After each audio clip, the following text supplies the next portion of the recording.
The 1st of January has always been a popular time for people to get inspired to change habits and reassess their lives. But how successful are we at maintaining these self-promises? Well, joining me live is adventurer Dianne McGrath. Good afternoon to you, Dianne. How are you?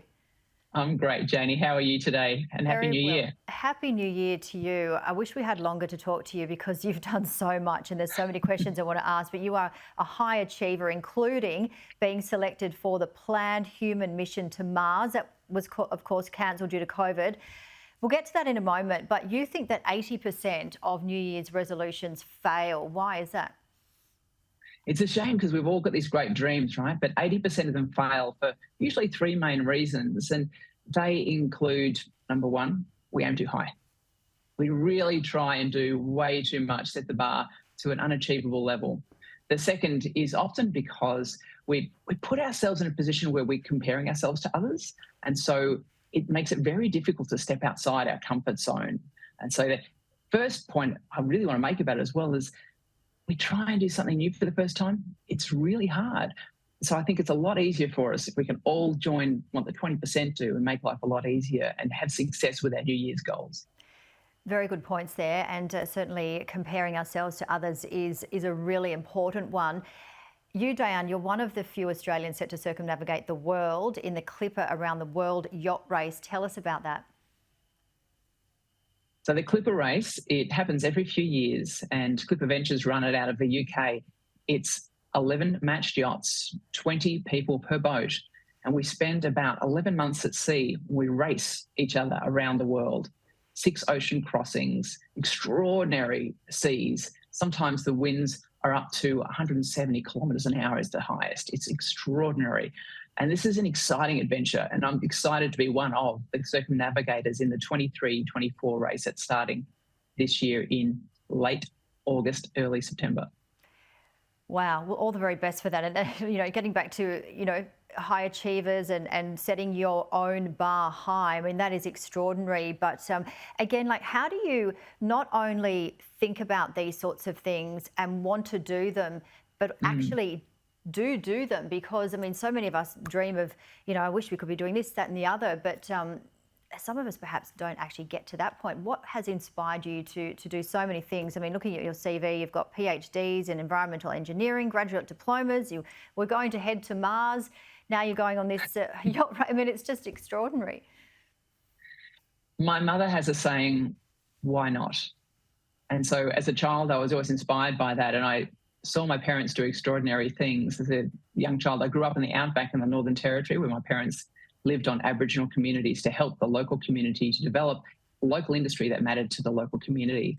And as a child growing up that way, I thought, wow, we can do extraordinary things just by being purposeful in our life.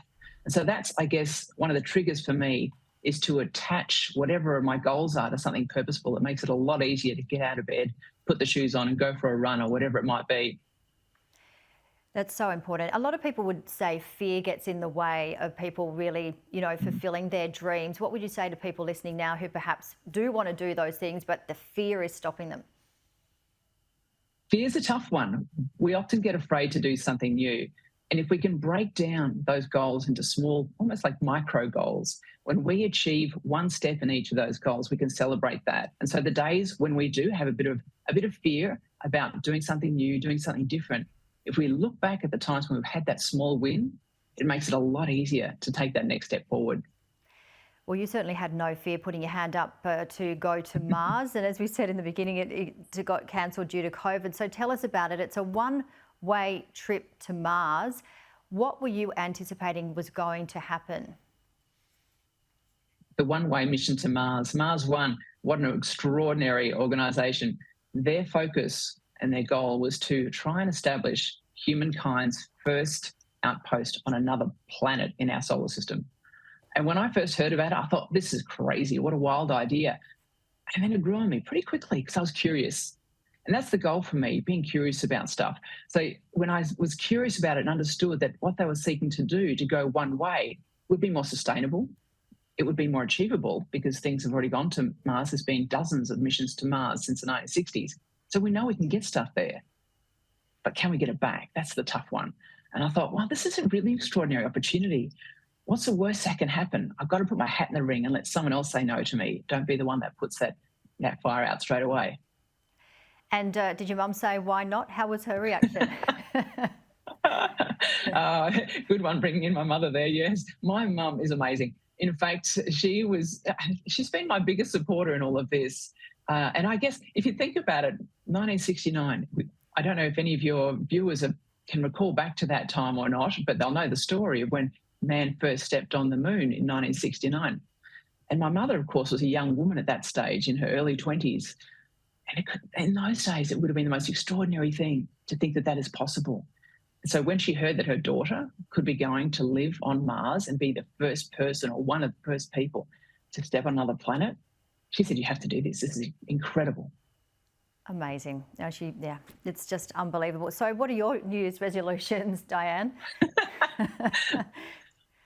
It's funny. I don't use the term resolution very often, but it's an important one, because when we resolve to do something, it's a very positive step, isn't it, Janie? When we resolve to do something, we hold ourselves accountable. And so if we make it achievable as well, then it's a lot easier to get there for ourselves. Mine this year, well, it's with the Clipper race later on this year, it's all about getting ready for Clipper. And so I've been out there racing, sailing on weekends. I've been learning knots. I've been increasing my fitness. I've been doing all of the little things, the small steps that end up getting me to that big goal further down the line. Well, you are an absolute inspiration, and I hope we can touch base with you and track your race and see how it's all going. All the best for 2023. Adventurer Dianne McGrath, great to chat. You too, Janie. Thank you.